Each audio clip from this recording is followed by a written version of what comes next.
Hi friends, வாங்க இன்றைக்கி நம்ம வீட்டில் லன்ச் என்னென்னு பார்ப்போம். ஒயிட்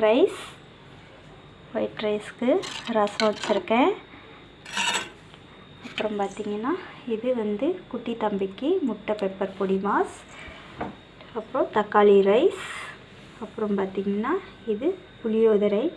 இது கோவில் புளியோதரை மாதிரி டேஸ்ட்டு சூப்பராக இருக்கும். நான் எப்போவுமே ஸ்டாக்கு வச்சுருப்பேன் புளி பேஸ்ட்டு பண்ணி.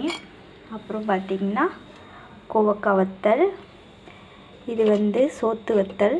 இது கஞ்சி வத்தல் பொரிச்சு வச்சுருக்கேன். இந்த வத்தல் பாருங்கள், இது உடம்புக்குமே ரொம்ப நல்லது. யாருக்கெல்லாம் பிடிக்கும்னு சொல்லுங்கள். இது கடையில் விற்கிற கோவக்காய் கிடையாது. அது கசப்புத்தன்மை இருக்காது. இது லைட்டாக கசப்புத்தன்மை இருக்கும்.